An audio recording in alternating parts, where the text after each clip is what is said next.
Hello and welcome everyone. We are discussing stack data structure. In today's lecture, I'll be explaining you the entire C programming code for implementing stack data structure with array. So let's start. And before that, if you have not already understood any part of stack, whether from push or pop, please go back and check out the videos. I have given them links to the videos on push and pop in my description box. So if you have not understood some of it, please go back to the video and try to understand that. And then I would suggest you to come back to this video so that you will understand the entire C programming code for stack.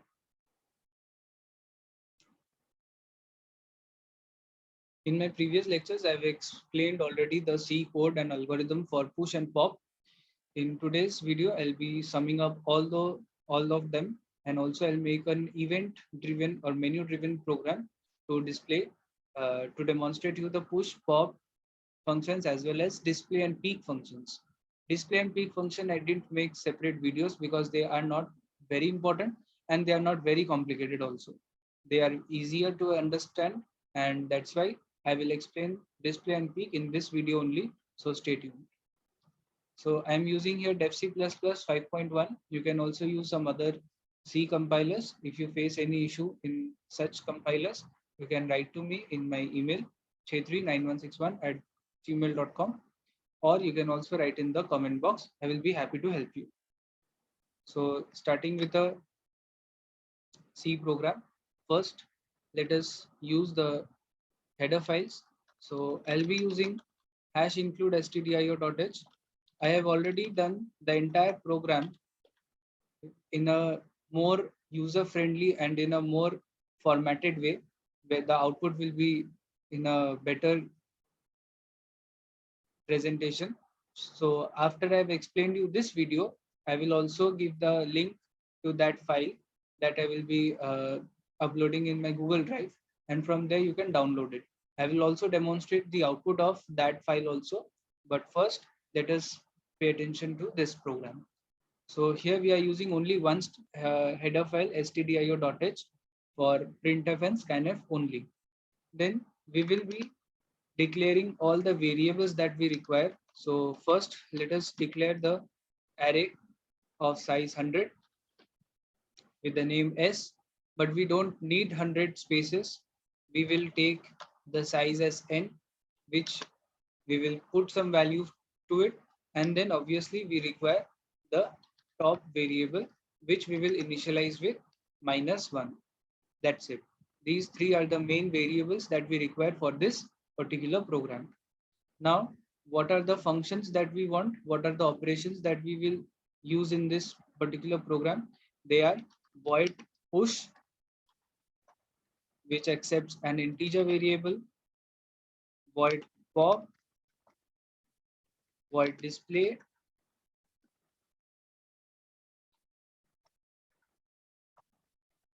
and void peek. These two functions, display and peek, I'll be explaining you in a short while. First, let us write the menu driven code. So in int main, we will require a variable x. You can take any variable. I have taken here x. Now let me explain you the purpose of using x. Here x will be for multiple purposes. First of all, it will be used for taking the user's choice for the menu driven program in switch. Then in x only, I will be accepting the data item that I want to push. So x serves as multiple usage variable. All right. Now let us initialize my size of array. Let's say I'm giving you 5. If you want, you can also read it from the user. So I'll just give a message, enter size of stack. So with the scanf, I will read the value of x, not x, sorry, n. So in this way, I've got some particular value in n. In place of this, you could also just write n equal to 5 if you don't want to take the size of stack from the user. All right. So for our convenience, we'll keep it to n minus n equal to 5 only. But anytime you can use printf and scanf to read the value of n. In the main program that I have already written, I told about it in starting of this video. In that, I have taken user input for the size of stack n. All right. This for this program, why I am taking n equal to 5 abruptly, because I want to keep the program code short so that you can understand it right here. All right, there is no confusion. Have just set in your mind that for this program, our n value is 5. All right. Why I have not written here 5? Because this is the declaration part. I don't want to generalize it. All right. So now I will be using a while loop, actually an infinite loop, but not an infinite loop. I'll be using here x equal to 1. So if the value of x is equal to 1, then this loop should run. Why am I giving here x equal to 1? I will show, I'll explain this at the end of while loop. So have patience. Now here in while loop, let us give the message /t stands for tab space, means for the writing the output from a space. For example, if I want to show hash include a little farther from the margin, that means this is the tab space. So I'm using here the tab key from my keyboard. So this much of space is given from my tab. All right. So such space is given with /t. So 2/t means 2 tab spaces. So I'll just give you the message stack implementation using array. Then I am supposed to give here the menu.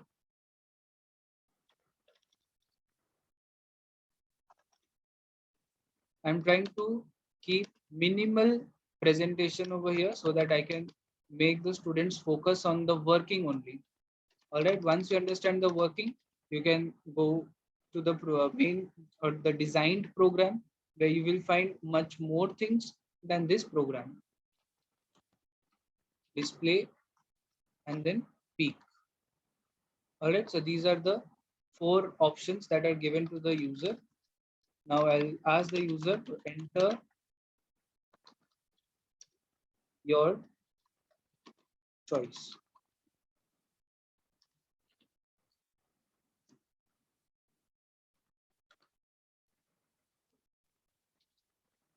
So I will read the choice in X. All right. So now switch X case 1. So if it is 1, then I will ask for the data from the user, enter data to be pushed, or simply enter data. Scanf.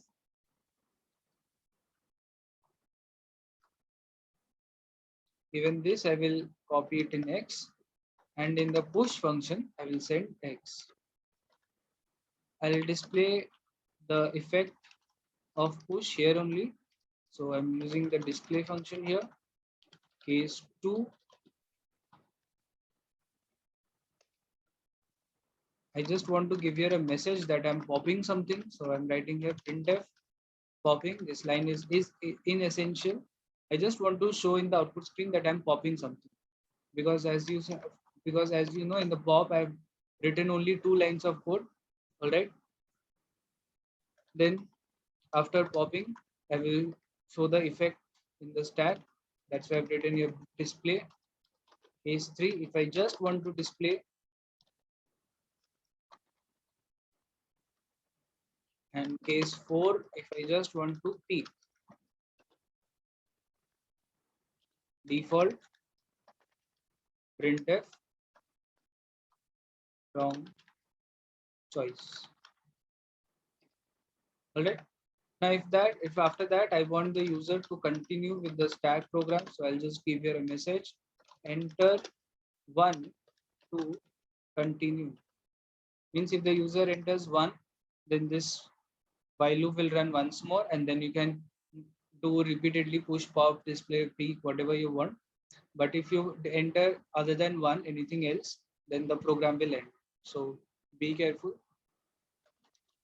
Actually, I should be careful. I have given a better solution to this enter one to continue in the other program. So stay tuned. I'm repeatedly telling why I'm not starting with that main program only, because in that I've given more focus. I've given equal focus to both the logic and the presentation. So I don't want you to get confused with presentation over here in this part. That's why I'm first explaining you the just the logic of even the menu driven part. That's why I'm giving you a minimal presentation. All right. So try to understand this. All right. And then we'll just end the main program. That's it. So this is our main. This is the code for our main function in which we are doing the menu driven part. So that's why see I've given a x equal to 1, because here if the user doesn't enter 1, then this while loop won't run. All right. And if the while loop doesn't run, then our menu driven program will end. All right. So writing such a long code just for one output is inefficient. That's why I wanted to run for longer time. All right. That's why I'm using here while loop. Okay. So now let us write down the codes for our functions. In the video lectures, I've already given you the code. So I'm just writing that. I hope you can recall it. And if you have not watched it, then I think you have not understood push operation. And you have if you have any doubt in that, then please go to the video and try to understand push operation. So here we are doing if top is equal to n minus 1, then what am I supposed to do? I'm supposed to display stack overflow. Else I will just increase my top, and in the top position I will copy item. That's it. So this much is the code for void push. Now void pop. In pop also the code is simple. So if top is equal to -1, we will just display stack underflow. Else we will just decrease top. That much is for void pop. So these two are the main functions, void push and void pop. Now void display. Here I'll require a variable int I for running the loop. Here I'll give a message printf displaying stack.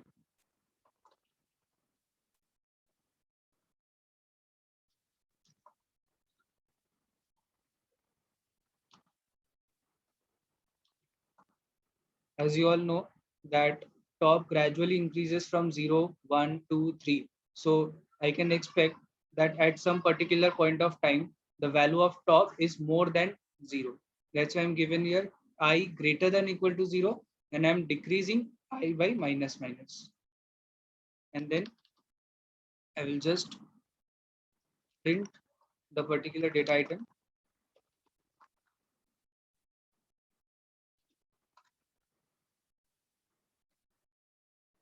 using SI. That's it. So I have displayed in this way. I will be able to display all the stack items.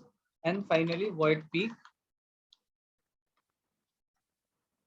In void peak, what I'll do is I'll just need to display my top item. So for that, first of all, I should check if top is not equal to n minus 1. Means if, sorry, not n minus 1. If the top is not at -1, that means if the top, if the stack is not empty, then obviously I should have something to display. So I'll just write here, I'll just print here as top. Else I will print empty.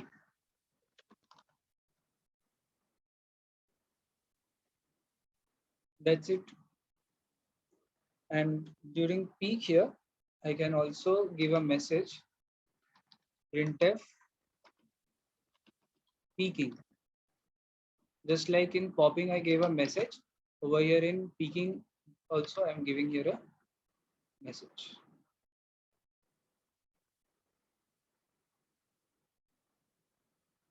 So I hope there is no error in this program. So let's try to run it.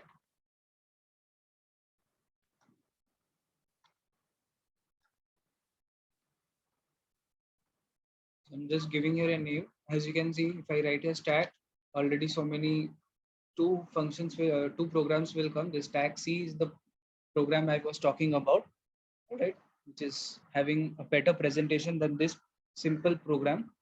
So I'm writing here stack tutorial.c, and there are no errors and no warnings. All right, that's good for start. So this is our output screen. So you can see there is some space over here. This is because of that /t I gave before writing the first message, stack implementation using array. And this is our menu.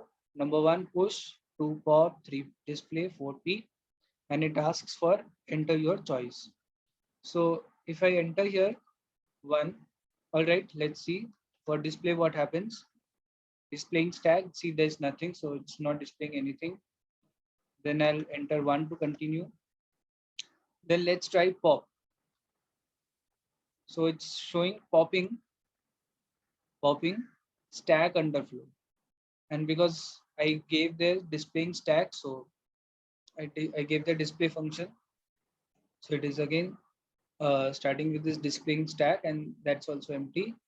Now let us try the peak function. So if I want to peak, so I'm peaking and it says empty. So that's it. Now let us try pushing some data items. So I am entering 1 and it shows displaying stack 11. Again, let us enter your 12. So see the stack goes from first the stack was 11 and now it is 12, 11. Let us enter some more data so that I can explain you pop in a better way. So I'm entering here 13. So see now 13 has gone over 12. All right. Then let's say 14. Similarly 15. Now if I try to enter extra, see it shows enter data. I entered 16, shows stack overflow because I gave my size of the stack as 5, if you remember. All right. So there are 5 data items already. So when I try to enter 16, it shows stack overflow. All right. So now let us see pop operation. So I'm popping. See, 15 goes out. There's only 14 to 11. Right. Again, see 14 goes out. Now there's only 13 to 12. Now if I enter here, suppose 18. So remember that before 13, 14 is still there in the memory. All right. 14 is still there in the memory, but we are not using the index directly. We are using the top and we are increasing and decreasing top. That's why when we are pushing here 8, then after top has increased and we are writing 8 over there. So the 14 which was present, which was originally there, that has been overwritten by 8. So now the new value is 18, 8. All right. Now, if I do here peak, so the topmost value is 8. So that's what it is showing us here. All right. So I don't want to continue anymore. So I can give here any other data. So it has ended. All right. So now let me show you the program that I have written already for explain stack. So this is the program. In this program, I'm using here 2 more header files, conio.h and stdlib.h. Conio.h, I'm using it for this function getch. All right, here we are using here this ch as a character variable. All right. And then ch is also being used for the switch case. Here I'm using flash stdin so that I can easily take up some character input, and get ch is for just you'll enter just one character. Say if you enter one or two, just the moment you enter one, you just press the key two or three or zero, the program execution will start. So these are the character cases. All right. Then these things are similar. For exit, I have given here this exit function, which is part of the stdlib.h header file. That's why I used it here for exit function. You can see I have written here while one, there is no X here. All right. And here press any enter any key to continue. So this is not possible if you use their um, X. All right. So I've used here get ch for entering any key to continue, because there you had to enter one. You have to first press one and then press the enter key. Here you don't need to do that. Here you can press any key and it will again come back. And here we are using as system CLS. This function is similar to CLR SCR in Conio.h, but in Dev C++, you know that CLR SCR cannot be used. It is only usable in Turbo C++. In Dev C++, we use system CLS, and which is a part of the stdlib.h header file.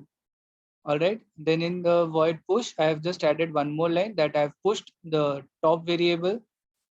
Then in pop, I have just I've taken extra data here, data or variable. In that, I am copying the top before decreasing top. And then after decreasing top, I'm giving this message that I have popped it. Then the display function, in display function, there is not much difference. I've just added this extra line that the particular location where I is equal to top, there I'll just show that it is my top. So let me show you by running it. I have already written this program, so there are no errors or warnings. This is the output screen. Here, as I already promised, that I'll be asking the user to enter the size of the stack. Here, I'm using it as 6. See, the previous output is not there because of system CLS, and this is a program with a better presentation. I'm using your pop. I didn't have to, this program even runs faster because I don't have to press the enter key again and again. So see, for 2 it shows stack underflow. I can enter anything. See, the output is very clean. I'm entering here 11 pushed, 12 pushed, 13 pushed. So this is the display. See, at 13 it shows top. Now if I enter here 14, then at 14 it should be showing the top, right? So see, at 14 it shows top. Now if I do pop, so it shows 14 pop. So now the top comes to 13. All right. So in this way, the push, pop, and display functions work very nicely. And here I have not given peak because at that time I had not decided that whether I will demonstrate you peak function. All right. So it's not a big deal. I give it to you as a homework to add peak function to it, to this program. All right. And then when we press here 0, then this program just ends. All right. So I hope you enjoyed this program and you also understood it. I'll give this program as a link in my description box. You can find it from there. All right. So thank you for watching, and please like, share, and subscribe, comment on this video. And thank you for supporting my channel. The next few videos, I'll be starting a playlist on queue data structure. So stay tuned and you will benefit from that, I will hope. All right. So stay safe, stay healthy. Bye bye.